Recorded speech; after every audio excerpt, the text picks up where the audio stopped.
Alright, so this is the 2018 Subaru Impreza Premium CVT transmission.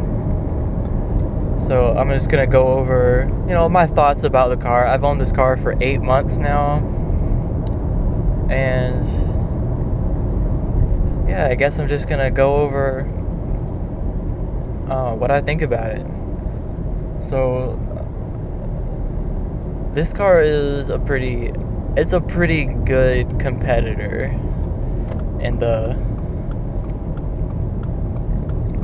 market, or in the segment. It's pretty decent. So this isn't a great car for just urban environments. This is a great car for like a back road or for highway cruising, because the car wants to be pushed, it wants to be driven quickly, it wants to be hurried, all sorts of things like that.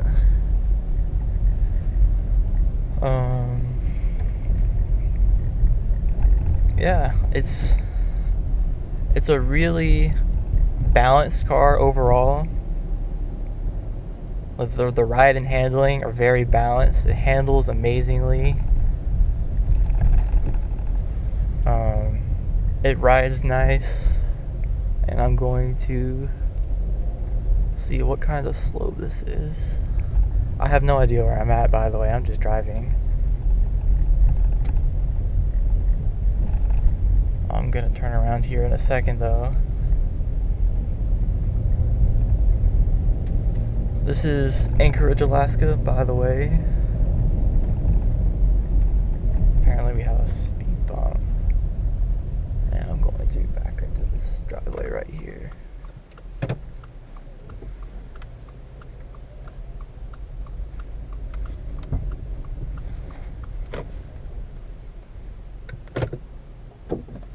And we are going to go on our merry way. So yeah, this car loves to be pushed on a back road.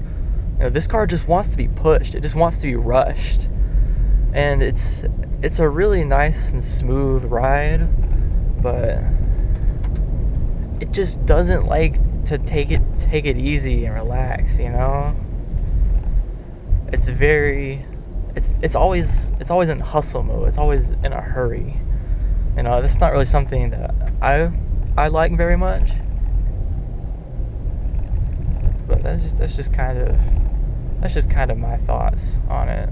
Anyways, for some reason my torque converter does not want to lock up right now. You can see it's just revving very, very high. Oh, there it goes. There, it locked up. So I'm just gonna drive this car around.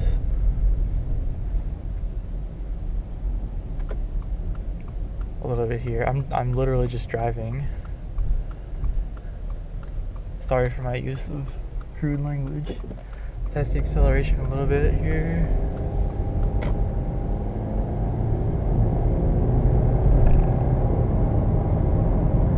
See if we can get this light. Maybe not. Nah.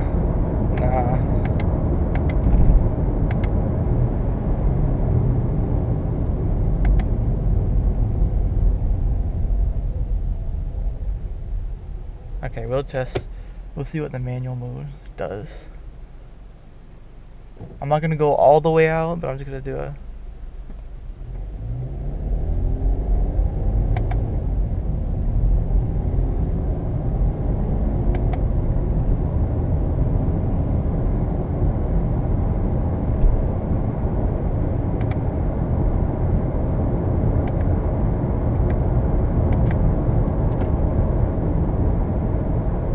So it accelerates fine. I don't care what anybody says. This thing has plenty of acceleration. It's not underpowered at all. Now, granted, I live at sea level, so maybe if you're in the mountains, it's another story. But at sea level, plenty of power. I have no complaints about the power. The CVT is honestly fine too. A lot of people give the CVT flack, but it's actually a really good CVT.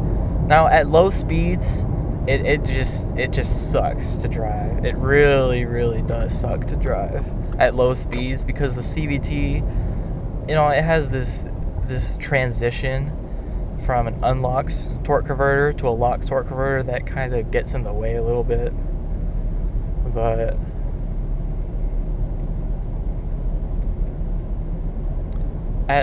once you get going though, it's a really good transmission. The torque converter locks pretty early on, but yeah, it has engine braking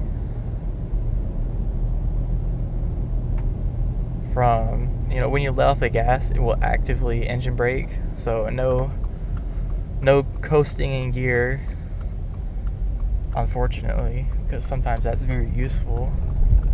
Another acceleration run right here. See, in the CVT, it fakes shifts, which is kind of nice. It's kind of nice in the fact that they thought about, the sporty driver, but it's not so nice when you consider that, most people aren't really concerned about sporty driving when they get one of these.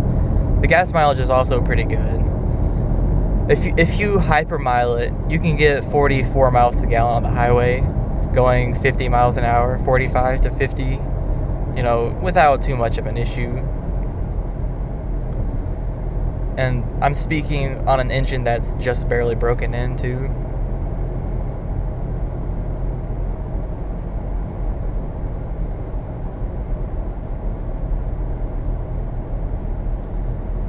So as far as gas mileage goes, it's a very good fuel efficient all-wheel drive car, I have to say.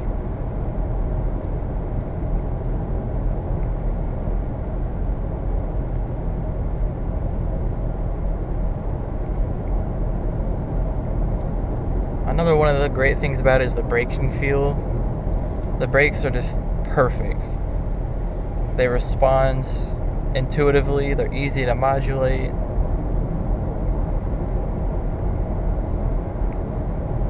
The steering is pretty good. It's a little bit of a quick ratio. It's a lot quicker than you would expect. But other than that, there's not really much of an issue.